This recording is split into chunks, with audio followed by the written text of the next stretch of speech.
AFTV Jack, great win today. A solid performance. I thought we came out firing on all cylinders. 2 obviously early goals. I thought we were probably unlucky not to score a few more in the first half, but I think even looking at Maitland-Niles, who obviously isn't a traditional right back, still followed up from his great performance against United. But again today, putting in last ditch tackles. I mean, he scored a great header today, made a perfect darting run into the box. And as a whole, it was a perfect performance. The only negative you can take is, should we have converted more chances? Yes. You know what? The thing is about it, we're all talking about the attacking play, which was brilliant. We needed the goals, we got them. But also, what was vital tonight was to keep a clean sheet. Because all it took was for them to score 1 goal. And then it could have been a whole different ball game. Our away goal's gone. The real advantage swings really in their direction. But the clean sheet, the performance of the players at the back, the midfields, you know what I mean, stopping their dangerous players like Ben Arthur and that, it was non-existent tonight. It was so important, wasn't it?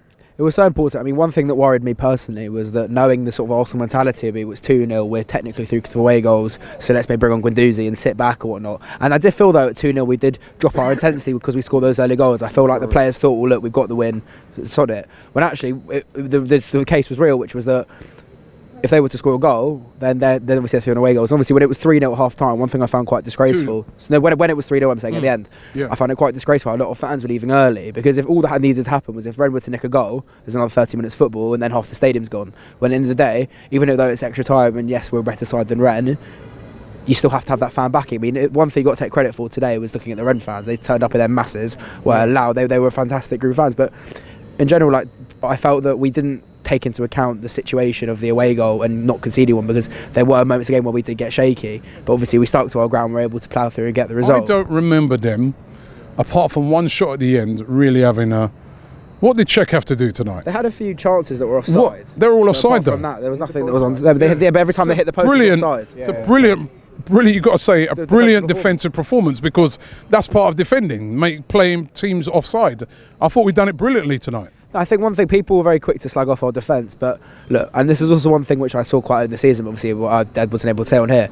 And that's the reason why I felt like we moved that 5 at the back after we lost Holding, is because we had to compensate. We couldn't have the players go forward, like having Ozil, for example, in a free role, because we did need that bodies back because our defence wasn't as strong, because obviously Holding being that ball-carrying centre-back.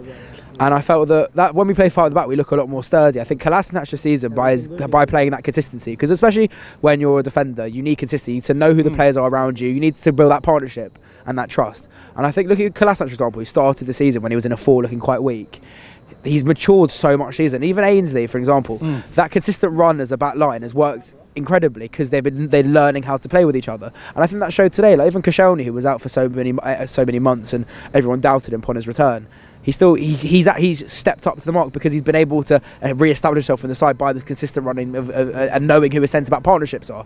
And it's so crucial. And it's one thing under Arsene which I didn't personally like, because there was a lot of chopping and changing at the back. Yes, Emery likes to chop and change with formations and players on a gamely basis, but he's kept the actual back line very consistent. Yes, it's because we've had limitations, but yeah, it is what it is. But it allows your defenders to grow and to extend where they grow to levels they are now, which is a significant level above where they were, let's say, 6 weeks ago when we were struggling to keep a clean sheet away at Huddersfield. But yeah, and also one last thing I'd like to say is Hatem Ben Arfa, slag off Emery all you like. Honestly, you did absolutely nothing tonight. You should be disgraced. You should be ashamed of yourself. It teaches you in life, and this is one thing with the United fans learned the hard way. In life, with football especially, if you make it all big and you're all cocky, the chances are backfire in your face the next week.